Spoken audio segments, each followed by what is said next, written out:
The massive Imperial ship emerged from hyperspace near Earth's moon, its dark metal hull reflecting the distant sunlight. Behind it, dozens of smaller vessels appeared like stars being born in the night sky.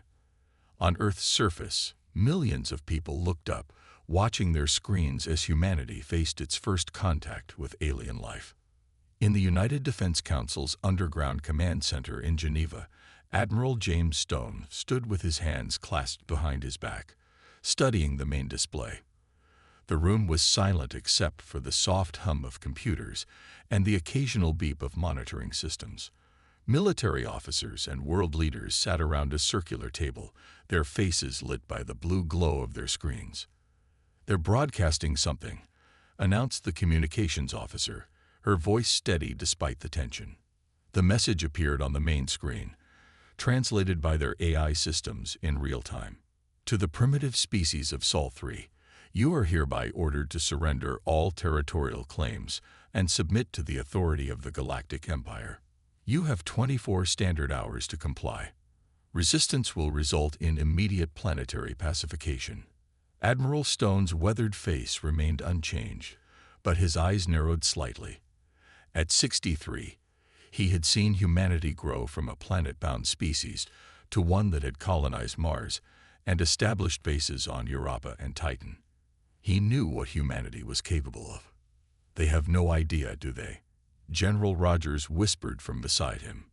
Stone shook his head. The Empire's scans would show them what they expected to see, a civilization just beginning to reach for the stars. They couldn't detect the quantum-shielded shipyards hidden in the asteroid belt, or the stealth fleet stationed behind Mars. They didn't know about the AI-powered defense networks or the tunneling weapons that could bypass any known shield technology. The Council President stood up.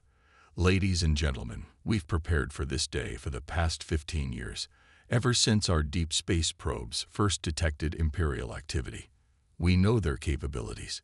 We know their weaknesses.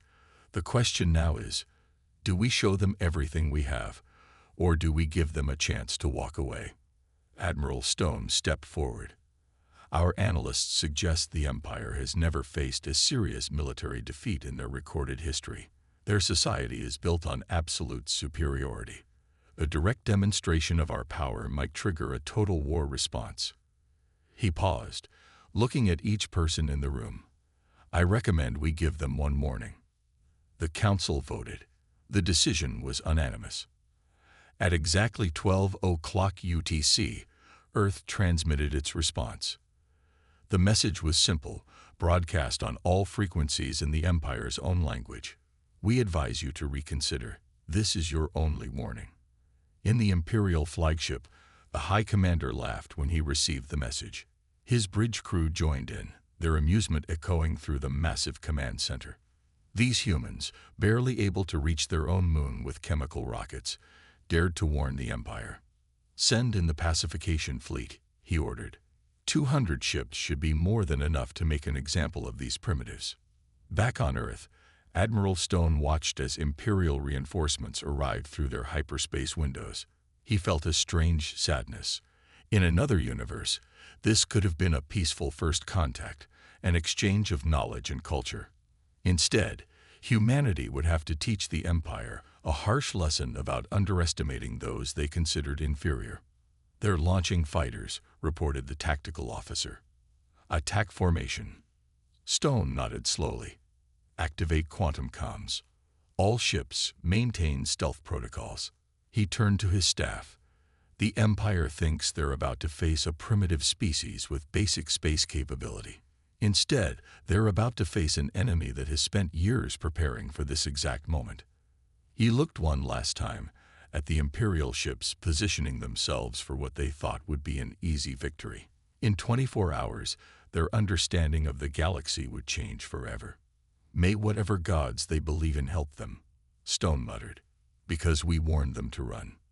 The first shots of a war that would reshape the galaxy were moments away from being fired, and only one side knew what was truly about to happen. The Imperial fleet moved forward with perfect formation, their ships gleaming under Earth's sun. 200 warships, each carrying enough firepower to level a city, approached with absolute confidence. On their bridges, crews chatted casually, some even making bets on how quickly the humans would surrender. The High Commander watched Earth grow larger on his view-screen, launched the first wave of fighters. Let's show these primitives what real space combat looks like. 1,000 fighter craft poured from the Imperial ships like angry wasps from a disturbed nest. Their sensors showed nothing but a few primitive satellites and some basic orbital stations. Everything was going exactly as planned. Until it wasn't. Admiral Stone's voice was calm as he gave the order. Disengage quantum stealth. All ships, execute pattern thunder. The space around the Imperial fleet suddenly filled with ships that appeared from nowhere. Human vessels, sleek and dark, materialized in a perfect sphere around the invasion force. The Empire's small fleet found itself completely surrounded by over 300 Earth vessels. On the Imperial flagship's bridge, alarms screamed. Impossible, the High Commander shouted. Where did they come from? Our sensors showed nothing. Before he could give any orders, Admiral Stone's voice came through on all Imperial channels. This is your final chance to retreat. We did warn you. The High Commander's response was immediate. Open fire. Show these primitives the power of the Empire. Imperial ships fired their energy weapons, expecting their superior technology to tear through the human fleet. Instead, their crews watched in horror as the beams passed harmlessly through quantum-shifted hulls. All ships, weapons free, Stone commanded. Minimal force. Let's show them what they're dealing with. Human ships fired their first shots of the war. Tunneling missiles, designed specifically to bypass Imperial shields, struck with surgical precision. Engineering sections, weapon systems, and engines were targeted while crew sections were deliberately avoided. The Empire's response was chaos. Their rigid battle doctrine had no protocol for fighting an enemy that could ignore their shields and appear from nowhere. Ships tried to scatter, but found themselves caught in carefully planned firing lanes. Status report. The High Commander demanded. 30% of the fleet is disabled. His tactical officer reported, voice shaking. Their weapons, they're going right through our shields like they don't exist. We've lost weapons on 40 more ships. They're toying with us, sir. Stone watched from his flagship, the Thunderchild. Target their command ship's engines and weapons only, he ordered. Let's give them a clear path home. A new wave of missiles struck the Imperial flagship with precision. The mighty vessel's engines died. Its weapons fell silent, but its life support and crew quarters remained untouched. Within 30 minutes, the battle was over. Of the 200 Imperial ships, 70% were disabled but not destroyed. The rest were trapped, unable to escape through the human fleet's perfect formation. Not a single human ship had been lost. Stone opened a channel to all Imperial vessels. Your ships are disabled but your crews are unharmed. We could have destroyed every vessel in your fleet, but we chose not to. Take this message back to your empire. Earth is not a primitive world to be conquered. We are not defenseless, and we are not afraid. The High Commander, his pride shattered along with his fleet, received permission to retreat. As the damaged Imperial ships limped away through hyperspace, they carried with them a message that would shake the Empire to its core. They had finally found an enemy they couldn't easily defeat. In Geneva's command center, General Rogers approached Stone. They'll be back, won't they? With a bigger fleet next time. Stone nodded, watching the last Imperial ships disappear. Of course they will. The Empire has never learned to deal with defeat. They'll come back with everything they have. And we'll be ready. A slight smile crossed Stone's face. General, what they saw today was less than 10% of our real capabilities. We gave them a chance to walk away. They chose war instead. He turned to face the command staff. Now they'll learn why we warned them to run. As Earth celebrated its first victory, Admiral Stone knew this was just the beginning. The real war was about to start, and humanity was more than ready. 3 months after the first battle, The Empire still couldn't understand what was happening to their supply lines. Another massive transport fleet disappeared near the Centauri sector, the fourth this week. No distress calls, no debris. The ships simply vanished. In the war room of the stealth carrier Night Shadow, Admiral Thomas studied the holographic map showing Imperial supply routes. At 45, he was younger than Stone and had been chosen specifically for his expertise in unconventional warfare. Report from Ghost Squadron, his communications officer announced. Imperial battle group detected approaching Beta colony. Estimated 80 ships. Thomas nodded. Right where we predicted. The Empire still thinks in straight lines. He turned to his tactical team. Execute Operation Phantom. Across 50 light-years of space, human stealth ships waited. They weren't gathered in one large fleet. That would be too obvious. Instead, small groups of 3 to 5 ships haunted the trade routes like ancient submarines hunting convoys. The Imperial battle group moved confidently through space, escorting massive cargo ships carrying fuel, weapons, and supplies. On their bridges, officers relaxed. They had learned from the Earth disaster. This fleet was 4 times larger than the first attack force.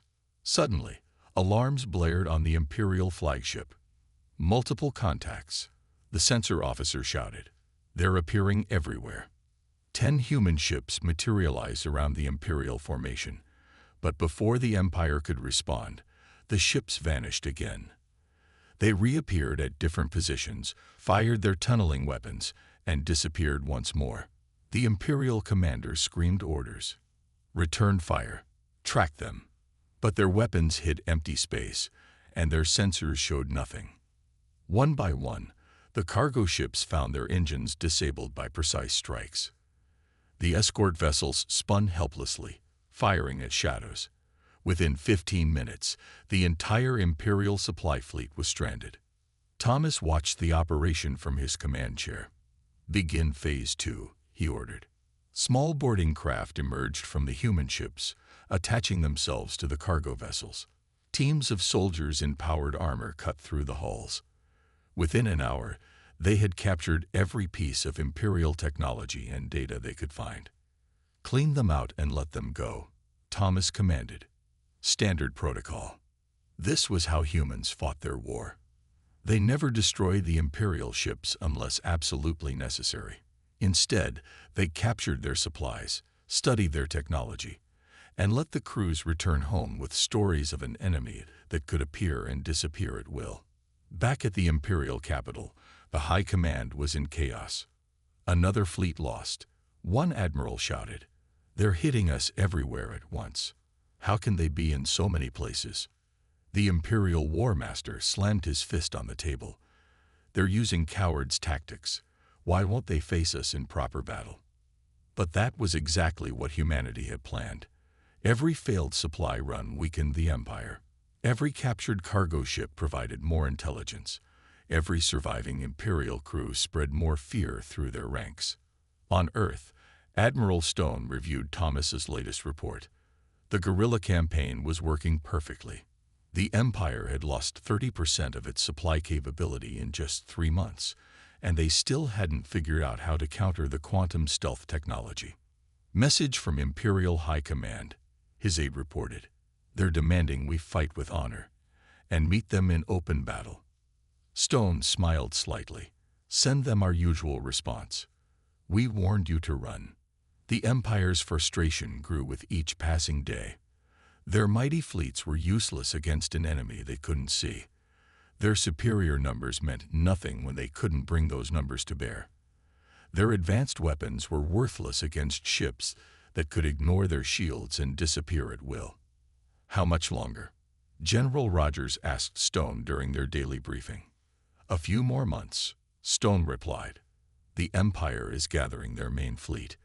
They'll try one massive attack, throwing everything they have at us. He looked at the tactical display showing dozens of successful raids. And when they do, we'll be ready to show them what we can really do. The guerrilla war continued, a death by 1,000 cuts for the mighty Empire. They had never imagined that the primitive humans would turn space itself into their hunting ground, using tactics that no civilized race would consider. But humanity didn't care about imperial ideas of proper warfare. They had warned them, after all. Now the Empire would learn the hard way that technology alone doesn't win wars. Strategy and adaptability do. Inside the massive underground factory complex beneath the Rocky Mountains, Dr. Wilson walked between rows of new stealth ships under construction. The sound of welding and the hum of quantum core installations filled the air. 6 months into the war, Earth's production had reached levels that would have seemed impossible before the conflict. "Production update, Doctor," her assistant said, handing her a tablet. "We've doubled our output again this month. The new AI-assisted manufacturing systems are working better than expected." Wilson nodded, watching robotic arms precisely installing stealth systems into a ship's hull. "How are the new weapons performing?" "The Mark IV tunneling missiles are showing a 98% success rate against Imperial shields, and the captured Imperial technology has given us some interesting ideas for improvements." Above the factory, on Earth's surface, life continued surprisingly normally. Unlike wars of the past, this one was fought far from home, in the darkness of space, but everyone knew their role in the effort. In a classroom in London, a teacher explained to her students how humans had prepared for this moment. 15 years ago, our deep space probes detected the Empire. Instead of panicking, Earth's nations came together. We built our forces in secret, developed technologies they couldn't detect, and waited. One student raised his hand. "Why didn't we just tell them we were here?" "Because," the teacher replied, "the Empire doesn't make friends. They only understand power. So we had to be ready to speak their language." At the Mars colony, Governor Brown oversaw the expansion of the quantum shipyards. The Red Planet had become humanity's main military production center, its facilities hidden beneath the surface, safe from Imperial detection. "Another load of captured Imperial tech arriving," his aide reported. "Dr. Wilson's team is particularly interested in their faster-than-light drive. Says we might be able to improve our own systems." Brown watched through the dome window as transport ships descended. "How are the new AI combat systems performing?" "Better than expected. The neural networks are learning and adapting to Imperial tactics faster than their commanders can develop new ones. The Empire's rigid battle doctrine makes them predictable." Meanwhile, in an Imperial prison camp, captured soldiers were learning a harsh lesson about humanity. Unlike the Empire's tales of primitive savages, they found their human guards to be professional and even kind. Medical care was excellent, food was good, and they were treated with respect. "I don't understand," one Imperial officer said to another. "They're winning. Why don't they treat us like we would treat them?" His companion, who had been in the first battle near Earth, shook his head. "Because they're not like us. They tried to warn us away. Even now, they disable our ships instead of destroying them when they can. They're not fighting this war because they want to. They're fighting it because we gave them no choice." Back in Geneva, Admiral Stone met with Earth's political leaders. The massive display showed the current state of the war, hundreds of successful raids, Imperial supply lines in chaos, and the growing strength of Earth's forces. "The Empire is losing patience," Stone explained. "Our intelligence suggests they're gathering every ship they can for one massive attack. They think overwhelming numbers will overcome our technological advantage." "And will it?" asked the Council President. Stone allowed himself a small smile. "No, because they still don't know what we're really capable of. Everything we've shown them so far, the stealth tech, the tunneling weapons, the AI systems, that's all technology we had when they first arrived. They haven't seen what we've developed since the war began." In orbital shipyards and underground factories across the solar system, humanity continued to build and innovate. New weapons were tested, ships were launched, and AI systems grew more sophisticated. The Empire thought they were fighting a primitive species, but they were actually facing a civilization that had spent years preparing for exactly this conflict. Dr. Wilson stood in her office, looking at the latest weapon designs. "Ready the final testing phase," she ordered. "When the Empire comes with their main fleet, we'll need everything ready." Earth had become a fortress, but not one built of walls and shields. Instead, it was protected by innovation, preparation, and the unshakable unity of its people. The Empire was about to learn that they hadn't just started a war. They had awakened a sleeping giant that had been waiting for them all along. The Imperial main fleet emerged from hyperspace like a metal storm, darkening the space around Earth's solar system. 5,000 warships, the largest fleet ever assembled in the Empire's history, moved into attack formation.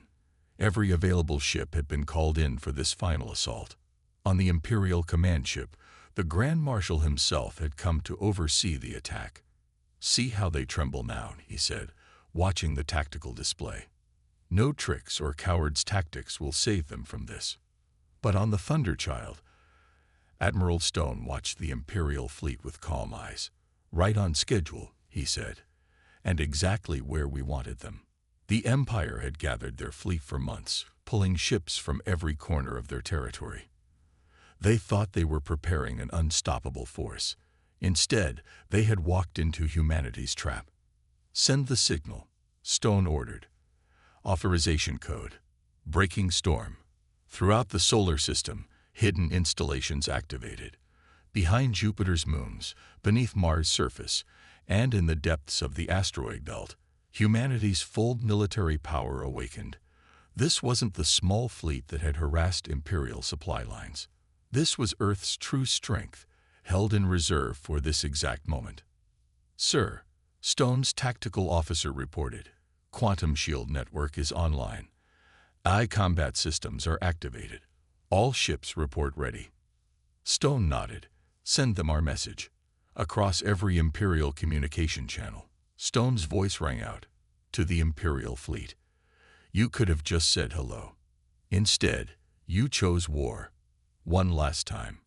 Run." The Grand Marshal laughed. "Open fire. Destroy everything." 5,000 Imperial ships fired at once, enough firepower to shatter planets. But their weapons met something new. A quantum shield network extending across the entire solar system, drawing power from every human installation and ship. Their mighty barrage didn't even make it flicker. "Now," Stone commanded, "show them everything." 1,000 human ships appeared around the Imperial fleet, but these weren't the vessels they had faced before. These ships were larger, newer, built with everything humanity had learned during the war. Their weapons weren't just tunneling missiles anymore.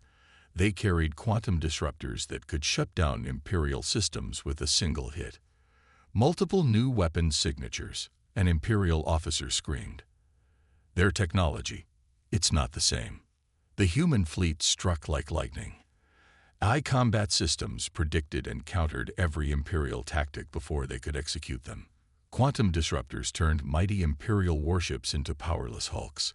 Space itself seemed to bend as human vessels phased in and out of normal space, striking from impossible angles.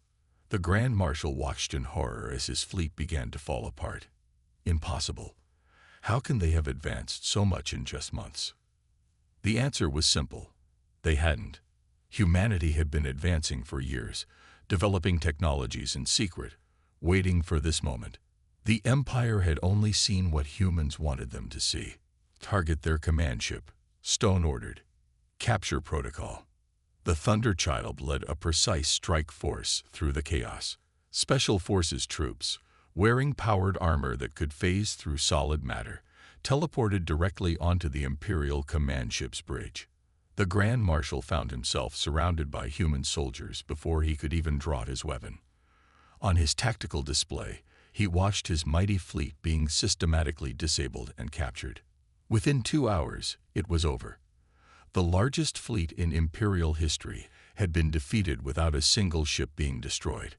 4,000 ships were captured, their crews unharmed but their weapons and engines disabled.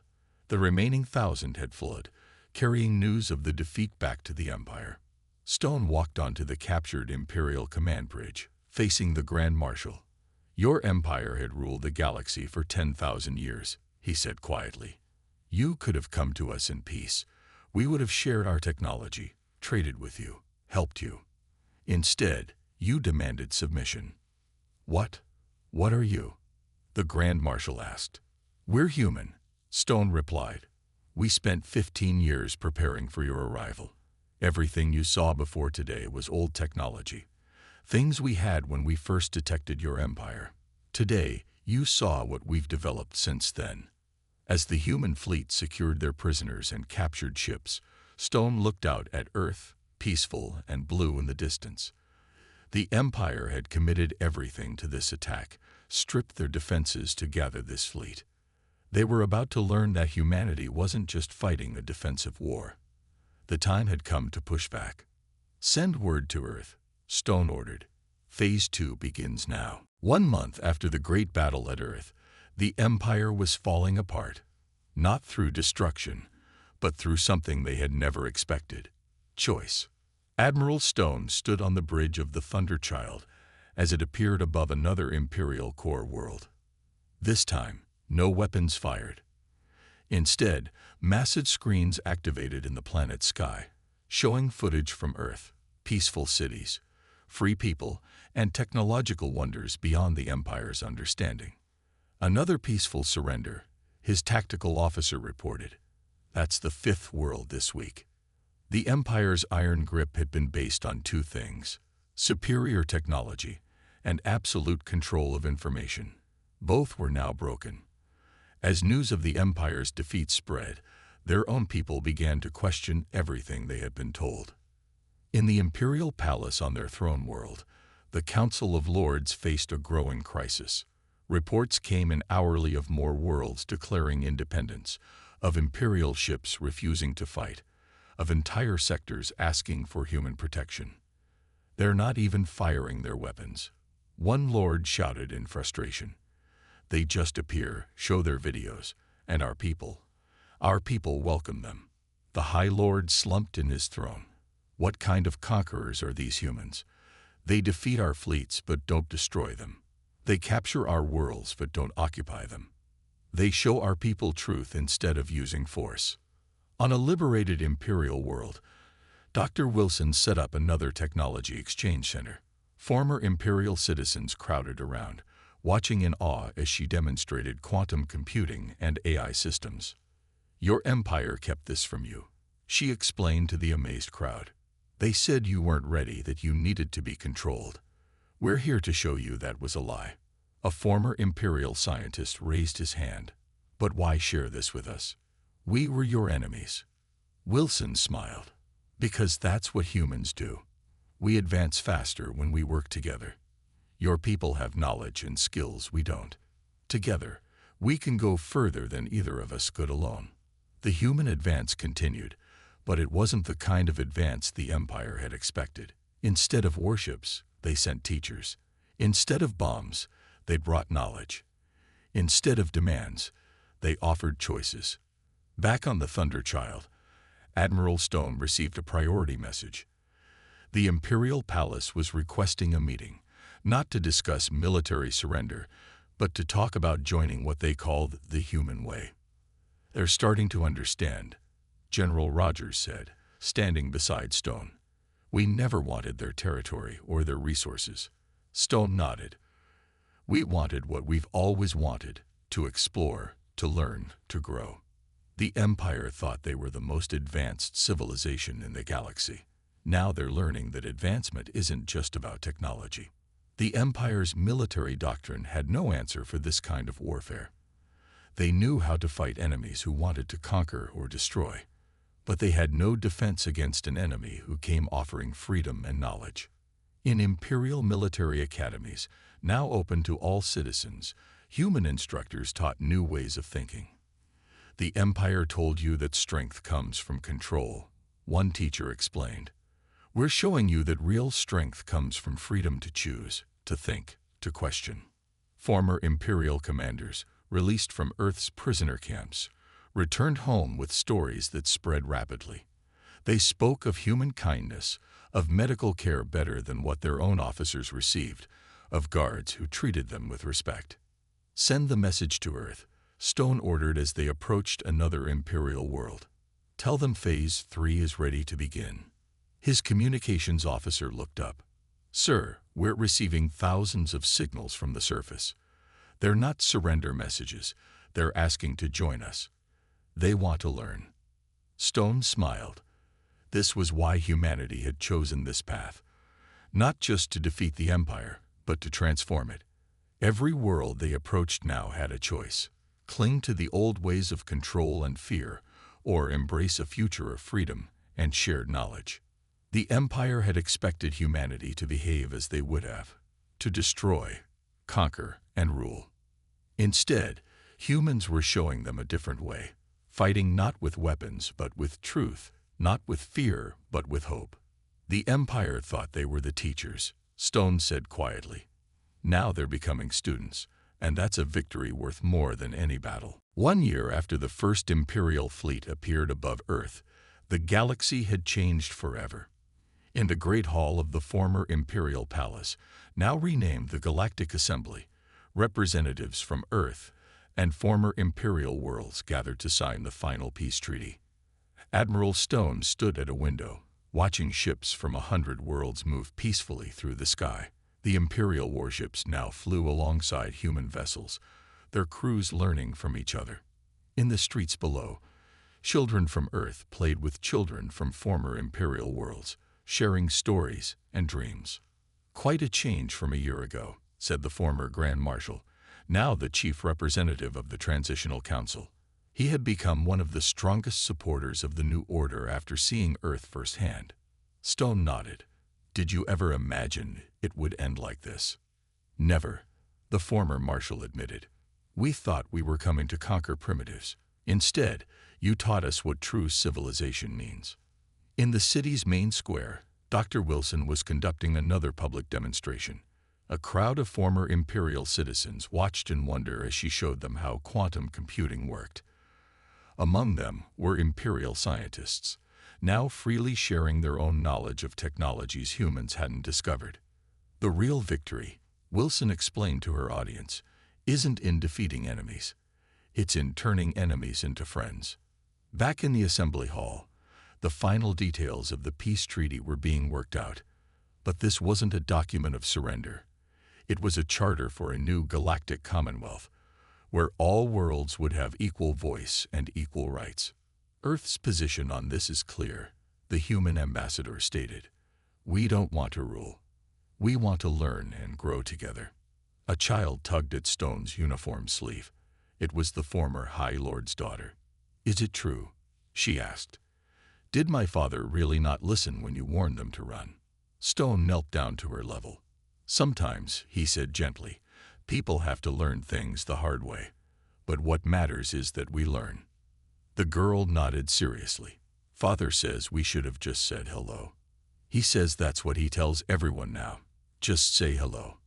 Across the former empire, change was everywhere. Imperial propaganda centers had become schools where people learned true history. Military bases were transformed into research centers. The rigid walls of Imperial society crumbled as people discovered the freedom to choose their own paths.